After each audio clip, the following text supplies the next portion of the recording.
Hello, today I will be talking about my 100-liter cube. It's my coral quarantine system, and as you can see, it's in a bit of a bacterial bloom. It's been up and running since May 1st. That's when the first corals were added. I will have videos of that in the later in the video. And I've had quite a few bacterial blooms now, but I'm thinking because there is all the nutrients are used up that I'm having a bacterial bloom now, because this aquarium is very young. I have not cycled this tank at all, because Jake Adams said that you could cycle a tank with corals, and he's definitely right. I haven't lost a single one. There are no fish in the system, so there are no ammonia spikes that could kill any fish or invertebrates.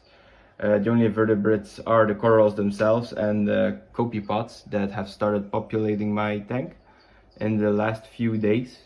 This could also be the reason why there is some kind of bloom. Maybe there are a bunch of tiny copepods. I use AcroPower to feed the corals. I used to use 5 ml once per week after the water change, because I do 15-liter water change every week. But I'm gonna try to do 1 ml every day, so that it's less of a spike and more of a constant. I also dose 5 ml of alpha reef, because yeah, I need to keep up with the alkalinity. The corals are slowly starting to use alkalinity. The first 2 weeks didn't, not much happened.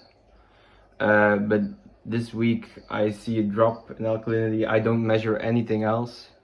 I don't think they're relevant as well, because your alkalinity needs to drop before you can measure a change in calcium and magnesium. And I also think the corals use up all the nutrients, because there were some algae on the rocks, and yeah, they died because I think they didn't have enough food. I'm using Radeon G5. They're not new, they're second hand. I am planning to change the light module to a G6 in the future, because you can change the LED board and it's less expensive than buying a whole new lamp. Right now the lights are coming on. It's very blue. I run the lights at I think 90%, but in kelvins. So they start at 20,000 Kelvin, then they go up to 18, then 16, 12,000 and 10,000 at high noon. High noon lasts about 2 to 3 hours, and then it ramps back down again. But the light intensity is never low. It's always quite high. I will try to change the camera for you. So as you can see, it's quite cloudy in this tank, and a lot of the corals are doing quite well. This Tubiapora wasn't doing the greatest because it was higher up, and I think it got too much light. So I put it a little lower. I think I'm gonna put the lights in 10,000 kelvins first before I keep filming, because this is just blue soup. So here you can see the 10,000K version of the Radeon G5s. It's a little bit clearer, but it's still cloudy in the tank. So here we have a rainbow mantis, the Tubiapora. The one in the back is the one that stayed here, and the one in the front is the one that was higher up. But it's already doing better. There were some dinos on there yesterday. I don't really see them right now, so that's good. Some Seriatopora, some LPS as well, some softies, some pink bird's nest. You don't see that a lot these days, but I like the classics. I have a green stylo right there. I will take a side shot in a minute. I have some nice big acros. This is a light green one, then there's a darker one back there. I got some millies, but they browned. I think they were wild, I mean like maricultured ones, and they got from a chop shop. So no guaranteed success right there. I'm looking to get some aquarium grown ones in the future because I really like millies. Then a blue acro and a red Montipora. And some more acros right here, purple digitata and a blue purple acro.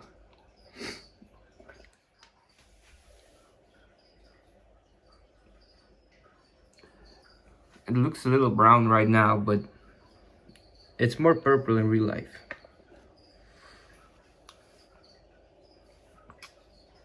Okay, let's go to the side. Yeah, my tweezers.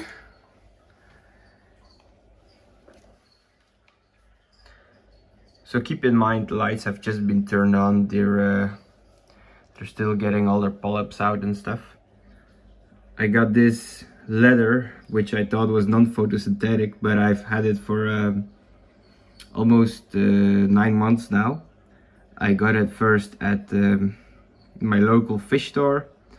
I met Julian Sprung at Vivarium. It's MACE. It's the European aquarium, like salt and freshwater fair. And he also found a very nice coral with I'm not sure what this is. I think he gave me a name, but it's a long time ago, so I forgot. Then this is the green Stylophora. I think its polyps could be a little bit more extended, but for right now, he seems to do fine. No tissue loss. And then again the Tubiopora and the Seriatopora. This acro right here sometimes like to be very fluffy, but right now he's just chilling. So you can see all the white specks. Those are all copiopods or amphipods, are all tiny pods. Now you can see them.